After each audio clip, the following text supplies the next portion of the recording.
ইতিহাস ভিত্তিক নাটক। প্রসঙ্গ সিরাজউদ্দৌলা। ইতিহাসের সত্য এবং সাহিত্যের সত্য সবসময় অভিন্ন পথে নাও চলতে পারে। তা সত্ত্বেও ইতিহাসকে অবলম্বন করে সাহিত্য সৃষ্টির রীতি সুপ্রাচীন। রবীন্দ্রনাথ ঠাকুর তার সাহিত্য ঐতিহাসিকতার প্রবন্ধে ইতিহাসের বহুতর ঘটনাপুঞ্জ এবং বিবিধ অনুষঙ্গকে সাহিত্যে পরিহার করার পক্ষে নিজের অভিমত ব্যক্ত করেছেন। তিনি মনে করেন যে এতে সাহিত্য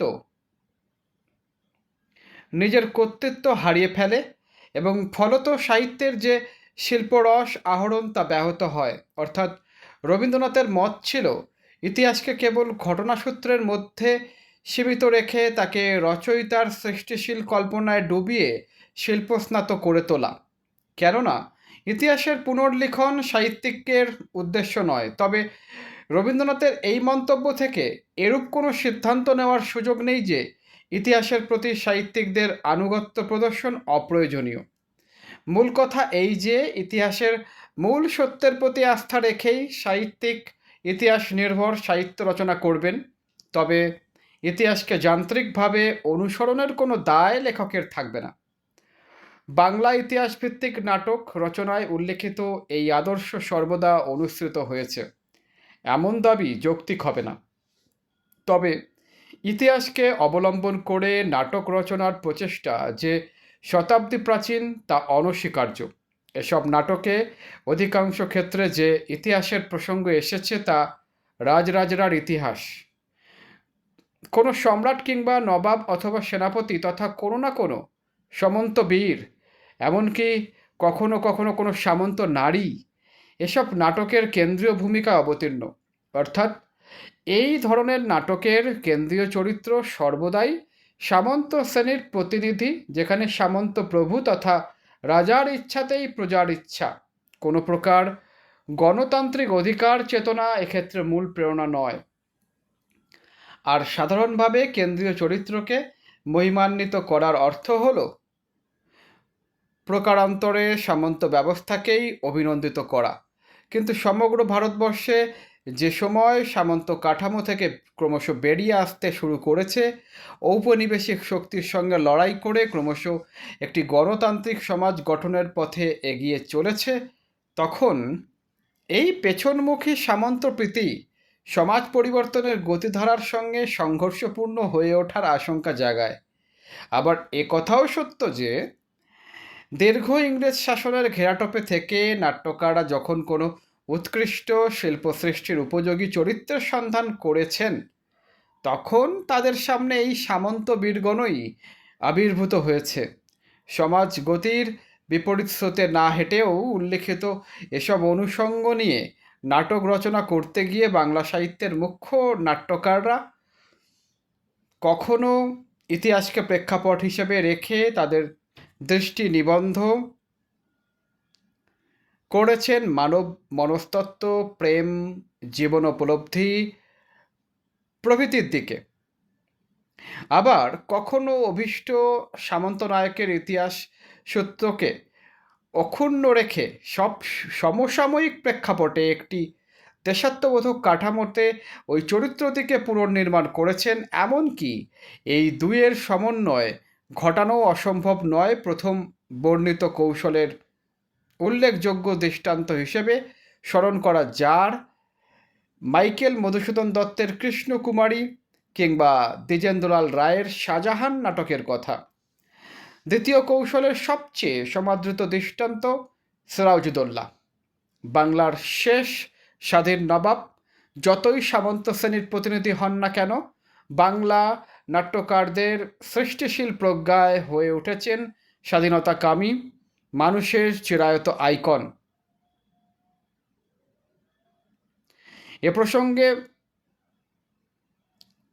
বলে নেওয়া দরকার যে ঐতিহাসিক চরিত্র সিরাজউদ্দৌলাকে নিয়ে বাংলা ভাষায় বেশ কয়েকটি নাটক লেখা হয়েছে। এসব নাটকের রচয়িতাদের মধ্যে বিশেষভাবে উল্লেখযোগ্য গিরিশচন্দ্র ঘোষ, শচীন সেনগুপ্ত এবং সেকান্দার আবু জাফর। গিরিশচন্দ্র ঘোষ তার রচিত নাটকের ভূমিকায় বলেন, বিদেশি ইতিহাসে সিরাজ চরিত্র বিকৃত বর্ণে চিত্রিত হইয়াছে। সুপ্রসিদ্ধ ঐতিহাসিক বিহারীলাল সরকার, শ্রীযুক্ত অক্ষয় কুমার মৈত্রেয়, শ্রীযুক্ত নিখিলনাথ রায়, শ্রীযুক্ত কালীপ্রসন্ন বন্দ্যোপাধ্যায় প্রমুখ শিক্ষিত সুধী অসাধারণ অধ্যাবসায় সহকারে বিদেশি ইতিহাস খণ্ডন করিয়া রাজনৈতিক ও প্রজাবৎসল শ্রী সিরাজের স্বরূপচিত্র প্রদর্শনে যত্নশীল হন। আমি ওই সমস্ত লেখকগণের নিকট ঋণী। অপরদিকে শচীন সেনগুপ্ত তার সিরাজউদ্দৌলা নাটকের ভূমিকায় লিখেছেন, ইতিহাস ঘটনাপুঞ্জি, নাটক তা নয়। ঐতিহাসিক লোকের ঘটনা বহুল, জীবনের মাত্র একটি ঘটনা অবলম্বন করেও একাধিক নাটক রচনা করা যায়। এই জন্য যে সংঘটিত ঘটনাটি নাট্যকারের বিষয়বস্তু। রাজনৈতিক যে পরিস্থিতিতে সিরাজ বিব্রত বিপন্ন হয়েছিলেন, বহু দেশের বহু নরপতিকে সেইরূপ পরিস্থিতির সম্মুখীন হতে হয়েছে। কেউ তা অতিক্রম করে স্বাধিকার প্রতিষ্ঠা করতে পেরেছেন, কেউ তা পারেননি। এইখানেই তার স্বভাবের, তার চরিত্রগত বৈশিষ্ট্যের কথা এসে পড়েছে। সেইখানেই রয়েছে নাটকের কাজ। আমি এই সিরাজ চরিত্র বিশ্লেষণ করে দেখাতে চেয়েছি, সিরাজের মতো উদার স্বভাবের লোকের পক্ষে, তার মতো তেজস্বী, নির্ভীক, সত্যাশ্রয়ী তরুণের পক্ষে কুচক্রীদের ষড়যন্ত্র জাল ছিন্ন করা সম্ভবপর নয়। বয়স যদি তার পরিণত হতো, কূটনীতিতে তিনি যদি পারদর্শী হতেন, তাহলে মানুষ হিসেবে ছোট হয়েও শাসক হিসেবে তিনি হয়তো বড় হতে পারতেন। সিরাজের অসহায়তা, সিরাজের পারদর্শিতা, সিরাজের অন্তরের দয়া দাক্ষিণ্যই তাকে তার জীবনের শোচনীয় পরিণতির পথে ঠেলে দিয়েছিল। তার অক্ষমতাও নয়, অযোগ্যতাও নয়। অধিকাংশ বাঙালি চরিত্রের বৈশিষ্ট্য এরকমই। সিরাজ ছিলেন খাঁটি বাঙালি, তাই তার পরাজয়ে বাংলার পরাজয় হলো।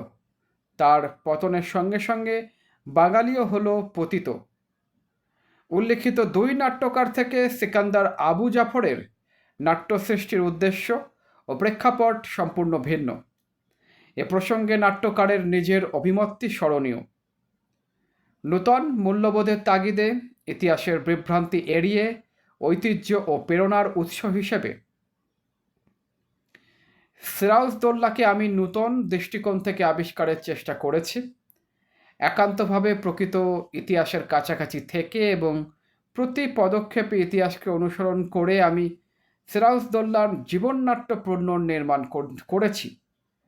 ধর্ম ও নৈতিক আদর্শে সিরাজউদ্দৌলার যে অকৃত্রিম বিশ্বাস, তার চরিত্রের যে দৃঢ়তা এবং মানবীয় সদ্গুণগুলোকে চাপা দেওয়ার জন্য ঔপনিবেশিক চক্রান্তকারীরা ও তাদের স্বার্থান্ধ স্তাবকেরা অসত্যের পাহাড় জমিয়ে তুলেছিল, এই নাটকে প্রধানত সেই আদর্শ এবং মানবীয় গুণগুলিকেই আমি তুলে ধরতে চেয়েছি।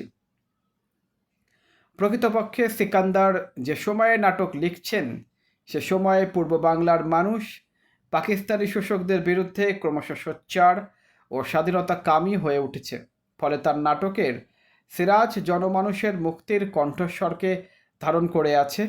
মোটা দাগে ইতিহাসের নির্দেশনা মেনে নিয়ে সিকান্দার আবু জাফর এই নাটকে সিরাজউদ্দৌলাকে দৃঢ় চরিত্রের অধিকারী বাঙালির জাতীয় বীর হিসেবে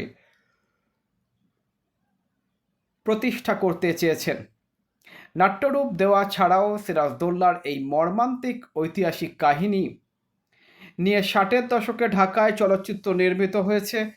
এই চলচ্চিত্রে সিরাজউদ্দৌলা চরিত্রে অভিনয় করে বিখ্যাত অভিনেতা আনোয়ার হোসেন বিপুল জনপ্রিয়তা লাভ করেন। এছাড়া এই ঐতিহাসিক চরিত্র নিয়ে বাংলাদেশে অনেক যাত্রাপালা লিখিত ও মঞ্চস্থ হয়েছে।